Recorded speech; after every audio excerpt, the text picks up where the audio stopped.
बारिश में गरीब ससुराल वालों ने खाया KFC चिकन। सुबह सुबह का वक्त था। मध्य रफ्तार से बरसात हो रही थी। रमेश और रोहन दोनों ही अपनी फैक्ट्री की तरफ जा रहे थे। ये बारिश के मौसम में भी ना कहीं आना जाना आफत हो जाता है बेटा। सच में बारिश कब आ जाए कभी कुछ पता ही नहीं चलता। ऊपर से एक गली गली में भरा हुआ पानी और कीचड़ अलग से।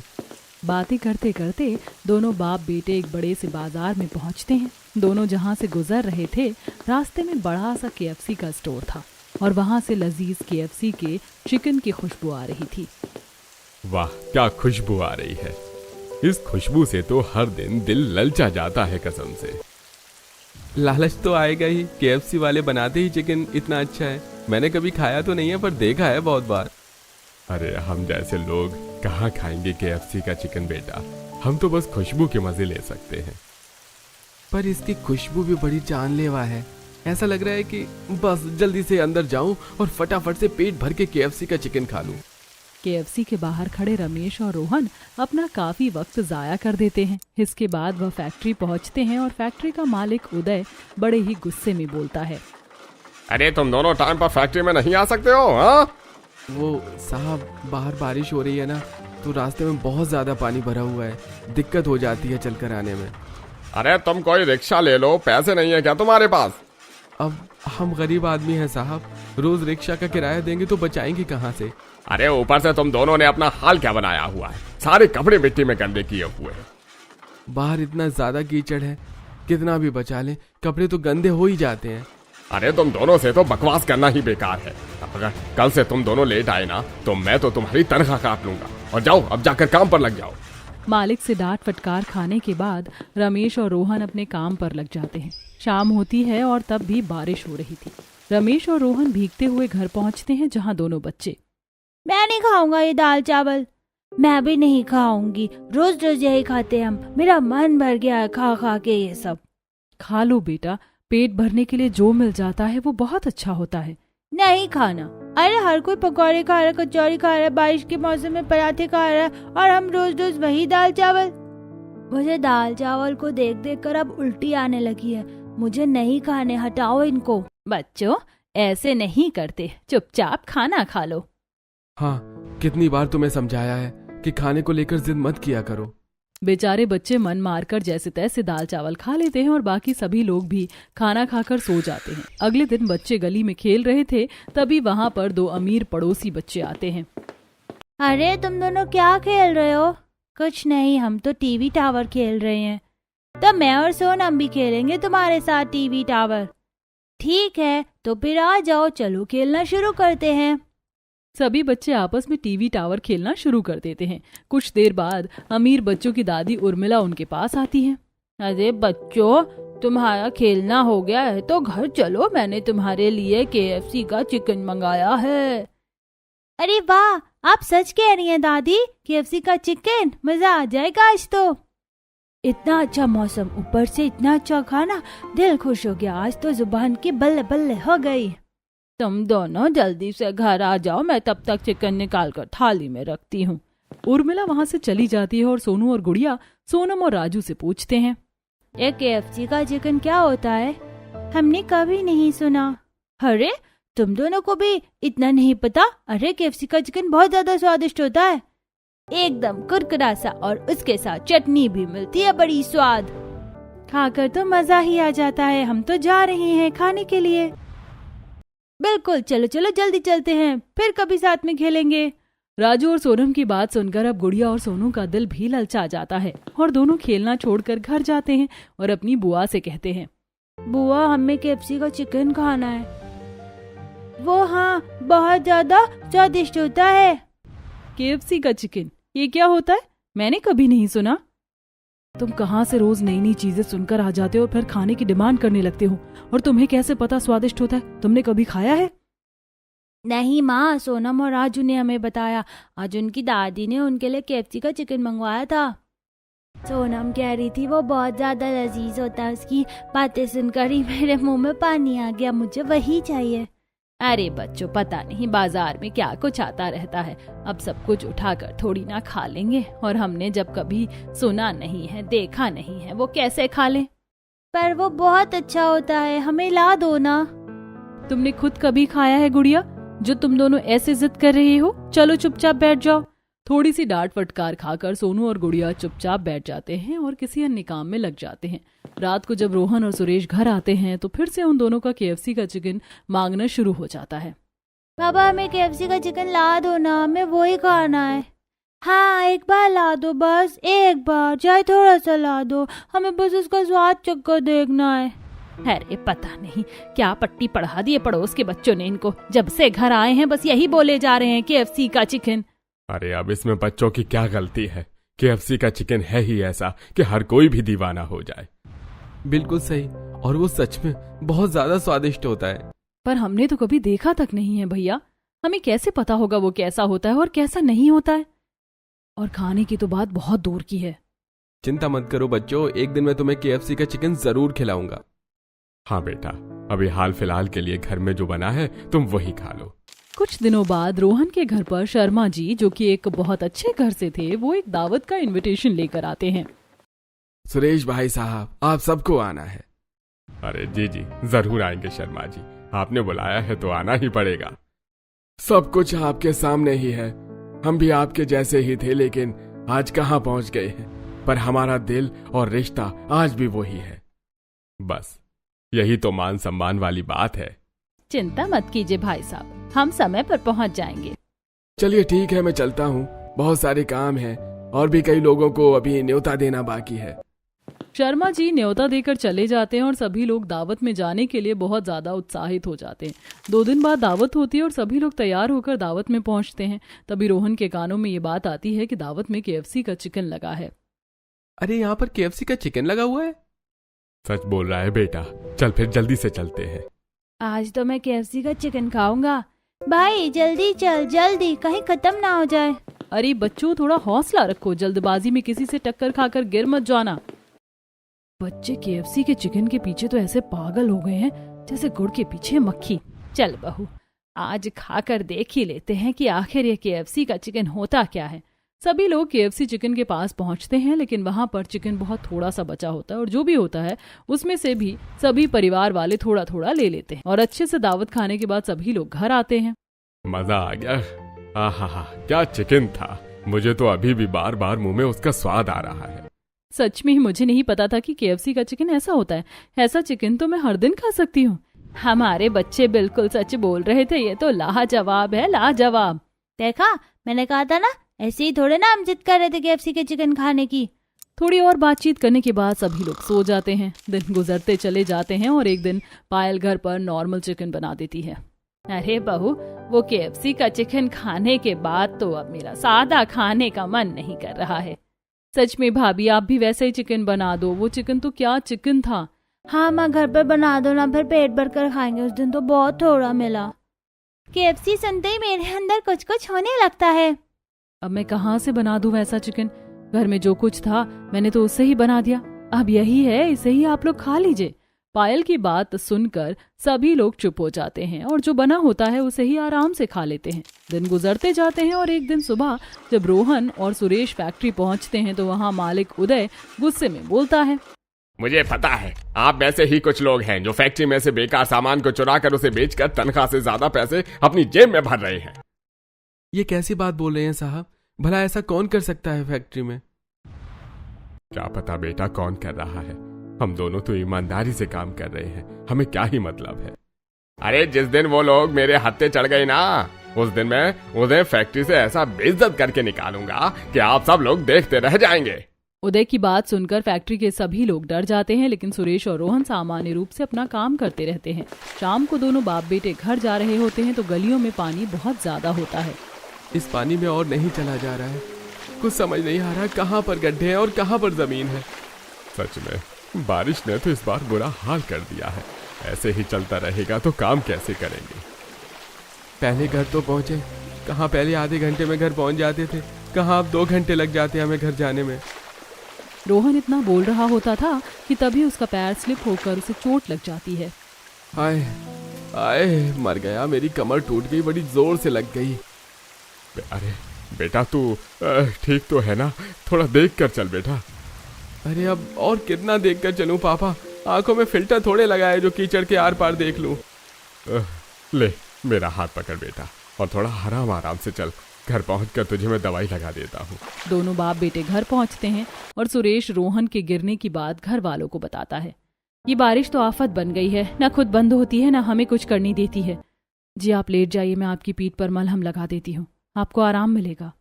हाँ मलहम लगा दो, सुबह काम पर भी जाना है, वरना फैक्ट्री का मालिक तो सुना सुना कर ही खून पी जाएगा। जाने कब इन हालातों से हमें छुटकारा मिलेगा, पर उससे पहले बस मौसम से छुटकारा मिल जाए। अनगिनत परेशानियों और बरसात की समस्याओं से घिरा हुआ रोहन का परिवार जैसे तैसे अपना जीवन बिता ही रहा होता है। एक शाम सुरेश और रोहन को पगार मिलती है और पायल उस दिन खाने में मटर पनीर बना देती है, लेकिन सोनू और गुड़िया उसे देखकर मुंह बना लेते हैं। यह क्यों बनाया है, हमें नहीं खाना ये। आप KFC का चिकन नहीं बना सकती क्या माँ, वो नहीं आता आपको बनाना? बेटा पर आज तो मैंने दाल चावल नहीं मटर पनीर बनाया है, फिर तुम दोनों ऐसे क्यों बोल रहे हो? क्योंकि हमें KFC का चिकन खाना है, आप जानती नहीं है क्या? आप क्यों नहीं बनाती हैं? हर कोई खरीद कर खा रहा है, बस हम ही नहीं खा रहे हैं। बेटा तुम्हें कितनी बार कहा है कि खाने का अनादर नहीं करते हैं। हमें खाना है, KFC का चिकन ही खाना है, वरना हम कुछ नहीं खाएंगे। खाएंगे तो बस KFC का चिकन खाएंगे, हमें वही ला कर दो। बेटा शांत हो जाओ, चुप हो जाओ। नहीं, KFC वही खाएंगे, ला कर दो। पायल को गुस्सा आ जाता है और वह अपने दोनों बच्चों की गाल पर जोरदार तमाचा मार देती है और बच्चे रोने लग जाते हैं। क्या कर रही हो पायल? बच्चे हैं और वो बच्चे तो जिद कर ही लेते हैं। लेकिन इन बच्चों को इतनी समझ तो है ना कि ये अपने घर के हालातों को समझे। हम नहीं खा सकते हैं KFC का चिकन। शांत हो जा बहू, इसमें बच्चों की कोई गलती नहीं है। अब कोई चीज अच्छी है तो हर कोई उसके पीछे जाएगा ही। हाँ बहू, बच्चों पर हाथ मत उठा, कोई बात नहीं, जाने दे, माफ कर दे। बच्चों को रोता देखकर अब पायल को बहुत बुरा लगता है और वह उन दोनों को अपने गले से लगाकर बोलती है, अच्छा चलो सॉरी, मैंने तुम पर हाथ उठाया, चलो मैं तुम्हें आइसक्रीम खिलाकर लाती हूँ। मेरे दोनों प्यारे बच्चे आइसक्रीम खाएंगे ना? मैं मैंगो वाली खाऊंगी और मैं दूध वाली खाऊंगा। ठीक है, मैं दोनों को आइसक्रीम दिला दूंगी, चलो चलते हैं। पायल अपने दोनों बच्चों को लेकर बाजार पहुंचती है और इससे पहले कि दोनों आइसक्रीम के ठेले तक पहुंचते तभी रास्ते में KFC का स्टोर आ जाता है और उसकी खुशबू से दोनों बच्चे स्टोर के बाहर ही जम जाते हैं। हाँ मुझे आइसक्रीम नहीं खानी है, KFC का चिकन भी खिला दो मुझे। हाँ माँ देखो ना, यहाँ पर तो दुकान भी है, खिला दो ना माँ। लेकिन मेरे पास बस 20 रुपए हैं बेटा, जिसमें तुम दोनों की आइसक्रीम ही आएगी। माँ खिला दो ना, प्लीज खिला दो ना। फिर कभी जिद नहीं करेंगे, खिला दो ना माँ, आज खिला दो बस। चुप हो जाओ, तुम जानते हो मैं अभी ये नहीं खरीद सकती हूँ। मान जाओ ना माँ, चली जाओ ना, ले आओ ना।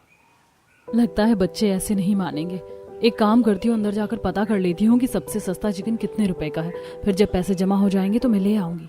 माँ जाओ ना, अंदर जाकर चिकन लेकर आओ। अच्छा ठीक है, मैं अंदर जाती हूँ, तुम दोनों यहीं रुकना। पायल अंदर जाती है और अंदर का नज़ारा देखकर उसे थोड़ी हिचकिचाहट होती है, जिसके बाद वो काउंटर पर जाती है और बोलती है, यहाँ पर सबसे ज्यादा सस्ता चिकन कितने रुपए का है और उसमें हमें कितनी क्वांटिटी मिलेगी? मैडम 300 रुपए से स्टार्टिंग है, 300 रुपए में आपको 2 पीस, मेरा मतलब 2 टुकड़े चिकन के मिलेंगे। 300 रुपए में 2 टुकड़े तो बहुत ज्यादा महंगा है। पायल खाली हाथी KFC से बाहर आ जाती है और दोनों बच्चे फिर से रोने लगते हैं। आप खाली हाथ क्यों आ गई बाहर, लेकर क्यों नहीं आई? हमें यहाँ खड़ा करके चली गई और चिकन भी नहीं लाई। बोलो ना क्यों नहीं लाई माँ? क्योंकि ये बहुत ज्यादा महंगा है, मैं इसे नहीं खरीद सकती हूँ। चलो घर पर, अगर आइसक्रीम खानी है तो खाओ, वरना अपना मुंह बंद कर लो। अब नहीं खानी आइसक्रीम, रखो आप अपने 20 रुपए अपने पास, चलो घर जाना है हमें। उदास हुए दोनों बच्चे वापस पायल के साथ घर आ जाते हैं और पायल को भी अपने बच्चों का उदास चेहरा देखकर बहुत बुरा लगता है, लेकिन वह उन्हें रास्ते में आइसक्रीम दिलवाती है। ऐसे ही कुछ दिन गुजरते हैं और एक दिन गली में रहने वाले पारुल और सौम्या के यहाँ KFC की डिलीवरी वाले आते हैं। थैंक यू, ये लीजिए आपके पैसे। देख गुड़िया, उनके घर पर KFC आया है। हाँ भैया वही देख रही हूँ। सौम्या की नजर दोनों बच्चों पर पड़ती है। तुम दोनों वहाँ खड़े खड़े क्या घर को देख रहे हो? हमारे KFC के चिकन को नजर लगाओगे क्या? नहीं, हम क्यों नजर लगाएंगे, हम तो ऐसे ही देख रहे थे। अरे मुझे पता है तुम्हारा दिल ललचा रहा है, तुम जैसे भूखे नंगे ने कभी KFC का चिकन नहीं खाया होगा ना। खाया है ना, हमने भी खाया है, हमें पता है ये कैसा होता है। अच्छा, जरा बताना कहाँ पर खाया है तुमने? वो शर्मा अंकल है, उनकी दावत में खाया था। पता था तुम लोग बस फ्री का ही खा सकते हो, खुद की जेब से पैसा खर्च करके तो तुम केएफसी का खाली डब्बा भी नहीं ला सकते हो। पारुल और सौम्या दोनों ही गुड़िया और सोनू की खूब बेइज्जती करते और बेचारे बच्चे आंखों में आंसू लिए अपने घर आते और सारी बातचीत घर वालों को बताते हैं। भगवान, इस गरीबी के चलते मेरे पोता पोती को क्या कुछ सुनना पड़ रहा है। सच में काश कि हमारे पास इतने पैसे होते कि हम भी हर दिन केएफसी का चिकन मंगाकर अपने बच्चों को दे सकते, पर ऐसा नहीं है ना। और बच्चों को भी समझना चाहिए, हर बात पर लालच ठीक नहीं होता। पर हमने कुछ नहीं कहा था, हम तो बस दूर खड़े थे। दीदी अपने आप ही हमसे बोल रही थी। कोई बात नहीं बेटा, अब इसमें उनकी भी क्या गलती है, तुम जाने दो, सबकी बातों को दिल से नहीं लगाते। जैसे तैसे करके पायल अपने बच्चों के टूटे हुए दिल को फिर से जोड़ने की कोशिश करती है। दिन गुजरते जाते हैं और एक सुबह जब रोहन और सुरेश फैक्ट्री में काम कर रहे होते हैं। अरे बेटा, लगता है ये वाला सामान बेकार ही पड़ा हुआ है यहाँ पर। हाँ तो एक काम करते हैं, इसे उठाकर हम बाकी के बेकार सामान में रखते हैं, फिर मालिक को जो करना होगा वो अपने आप कर लेंगे। हाँ सही बोल रहा है तू, चल चलते हैं। तो इधर से उठा, मैं इधर से उठाता हूँ और रख देते हैं। हाँ ठीक है पापा, चलो उठाओ। दोनों बाप बेटा मिलकर बेकार सामान को बाकी के बेकार सामान के पास रखने जा रहे होते हैं और उन्हें ऐसा करते हुए मालिक खुद देख लेता है। मुझे पता था तुम दोनों ही हो जो फैक्ट्री से सामान चोरी कर रहे हो। अरे नहीं नहीं मालिक, हम तो बस इस सामान को रखने के लिए जा रहे थे। हाँ हाँ, हमने तो आज तक फैक्ट्री से मिट्टी तक नहीं चुराई है, सामान चुराने की बात तो बहुत दूर है। अरे तुम दोनों ना ज्यादा चालू बनने की कोशिश मत करो। तुम जैसे फटेहाल लोग ही होते हैं जो गरीबी का झूठा लिबास पहनकर अंदर ही अंदर चोरियां करते हैं। नहीं नहीं साहब, हम सच बोल रहे हैं, हमने कोई चोरी नहीं की है। और चोरी करने का ख्याल भी हमारे दिल में आया ही नहीं है। हाँ, हमें हमारी नौकरी से बहुत प्यार है। अरे लेकिन अब तुम्हारी नौकरी तुम्हारे हाथ से जा चुकी है। मैं अभी के अभी तुम दोनों को काम से निकाल रहा हूँ, दोबारा मेरी फैक्ट्री में नजर मत आ जाना तुम दोनों। उधर रमेश और रोहन को उसी वक्त काम से निकाल देता है। परेशान हुए दोनों बाप बेटे बारिश में घर पहुंचते हैं और उनका उदास चेहरा देखकर विमला बोलती है, हाजी क्या हो गया, आप दोनों इतना जल्दी कैसे आ गए और इतना परेशान क्यों हैं? हाँ भैया, क्या बात है, सब कुछ ठीक ठाक तो है ना? हमारे मालिक ने हमें काम से निकाल दिया है। उन्होंने हम पर झूठा चोरी का इल्जाम लगा दिया और हमारी बात भी नहीं सुनी। ये आप क्या कह रहे हैं? काम नहीं होगा तो फिर हमारा क्या होगा, घर कैसे चलेगा? कुछ न कुछ तो करेंगे ही बहू, ऐसे हाथ पे हाथ रखकर तो नहीं बैठे रहेंगे। अब कोई नई नौकरी तलाशनी पड़ेगी। रोहन और सुरेश की नौकरी चले जाने के बाद तो अब घर के हालात और ज्यादा खराब हो जाते हैं। दोनों बाप बेटे इधर उधर काम के लिए भटकते हैं, लेकिन उन दोनों को कोई पक्का काम नहीं मिलता है। ऐसे में एक दिन पायल बोलती है, जी सुनिए ना, मैं आपसे कुछ कहना चाहती हूँ। हाँ बोलो पायल, क्या बात है? जी घर चलाने के लिए अब आप इतनी मेहनत कर रहे हैं तो मुझे भी काम करने दीजिए। ये तुम क्या बोल रही हो? तुम वैसे ही घर का काम करती हो, ऐसे में बाहर का काम भी करोगी? जी कहीं पर झाड़ू पोछे का काम मिल रहा है, 2 पैसे घर में आ जाएंगे तो किसी जरूरत के समय काम आ जाएंगे। ठीक है पायल, मैं तुम्हारी बात भी समझ रहा हूँ। घर चलाने के लिए शायद अब हम दोनों को ही मेहनत करनी पड़ेगी। अब रोहन, सुरेश और पायल तीनों मिलकर कमाने लगते हैं और जैसे तैसे घर की रेलगाड़ी धीमी धीमी रफ्तार से चलने लगती है। ऐसे ही एक दिन जोरों की बारिश हो रही होती है और हर तरफ पानी ही पानी होता है और रोहन अपने घर जा रहा होता है। हे भगवान, घुटनों तक पानी जमा हो गया है, पता नहीं घर वालों का क्या हो रहा होगा। बस घर के अंदर पानी न जाए, इतना शुक्र रखना भगवान। अब जल्दी जल्दी घर जाना होगा वरना पानी और ज्यादा बढ़ जाएगा। रोहन थोड़ी आगे चलता है तो देखता है कि एक गाड़ी बारिश के पानी में फंसी हुई है। ये गाड़ी तो बहुत बुरी तरीके से पानी में फंसी हुई है और लगता है गाड़ी के अंदर भी कोई है। मुझे पास जाकर देखना होगा, शायद किसी को मदद चाहिए। रोहन गाड़ी के पास जाता है तो अंदर एक मनीष नाम का आदमी बैठा होता है जो जोर जोर से शीशे पर हाथ मार रहा होता है। अरे मुझे बाहर निकालो, पानी में फंसने की वजह से मेरी गाड़ी ठंडी होकर बंद हो गई है। अरे मेरा दम घुट रहा है, मुझे बाहर निकालो। साहब चिंता मत करो, मैं आपको बाहर निकालता हूँ, थोड़ा हौसला रखिए। रोहन गाड़ी का शीशा तोड़ने के लिए इधर उधर कुछ देखने लगता है, लेकिन पानी की वजह से उसे कुछ नजर नहीं आता है। मैं क्या करूं? अरे इन साहब को गाड़ी से बाहर कैसे निकालूं? अरे अगर थोड़ी और देर हो गई तो दम घुटने की वजह से ये अंदर ही बेहोश हो जाएंगे। एक काम करता हूँ, हाथ से ही शीशा तोड़ देता हूँ। रोहन जोर से शीशे पर 2-4 मुक्के मारता है और गाड़ी का शीशा चकनाचूर हो जाता है, जिसके बाद रोहन मनीष को सही सलामत गाड़ी से बाहर निकालता है, लेकिन उसका हाथ लहूलुहान हो जाता है।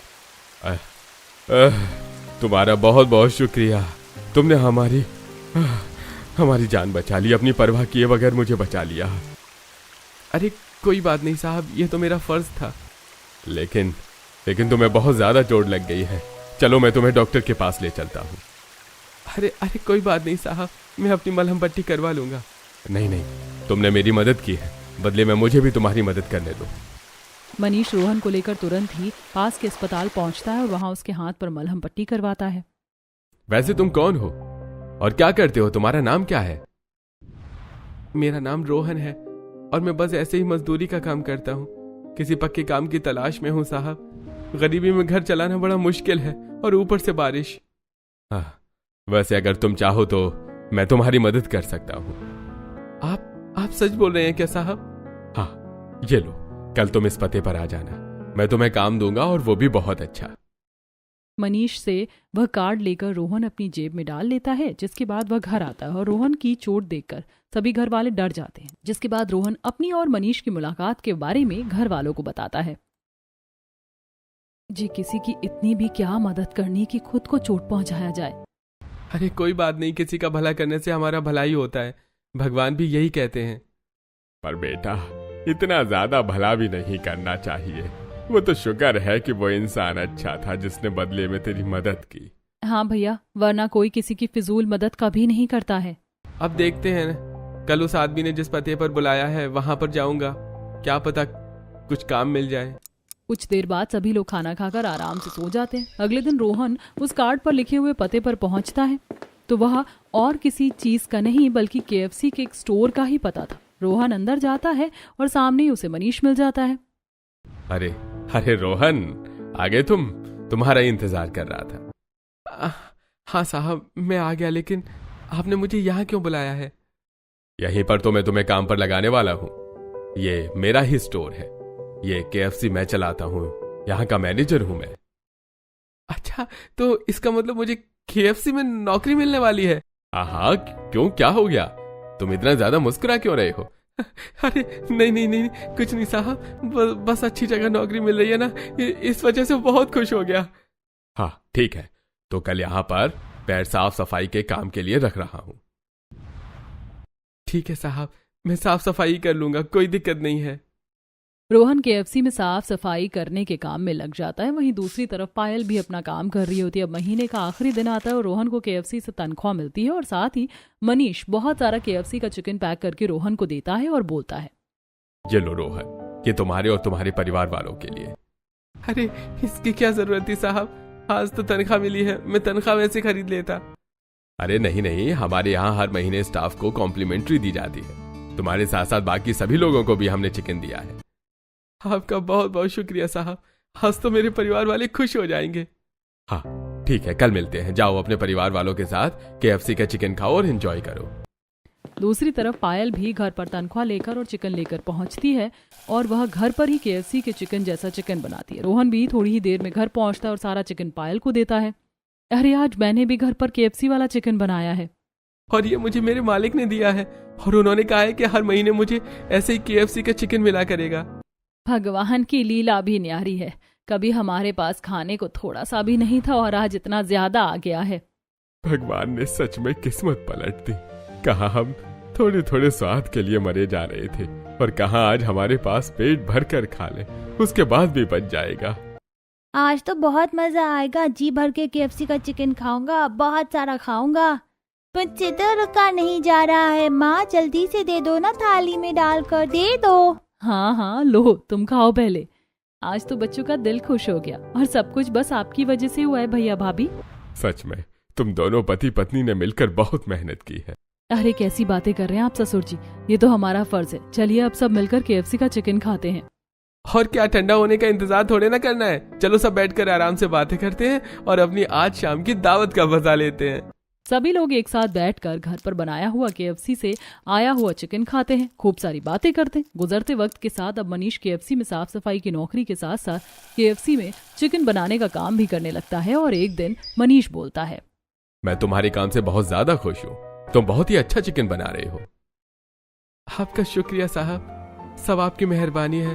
आप मुझे यहाँ ना लाते तो शायद ये सब कुछ ना होता। अरे तुम जो कर रहे हो अपनी मेहनत से कर रहे हो, इसमें मेरा कोई हाथ नहीं है। जी साहब, फिर भी शुक्रिया। अब मैं तुम्हारा प्रमोशन कर रहा हूँ। अब तुम सिर्फ और सिर्फ केएफसी में चिकन बनाने का काम करोगे। अरे ये तो बहुत खुशी की बात है। तो फिर अब मन लगाकर अपना काम करो, शिकायत का कोई मौका नहीं मिलना चाहिए। इतना कहकर मनीष रोहन की पीठ थपथपाता है और वहां से चला जाता है। अब लीडर बनने के बाद रोहन को अच्छे पैसे मिलने लगते हैं और उससे अकेले की कमाई से ही घर बहुत अच्छे से चलने लगता है। इसके बाद पायल को भी बाहर जाकर काम करने की जरूरत नहीं पड़ती है और घर में केएफसी के चिकन को लेकर किसी को भी तरसना नहीं पड़ता है।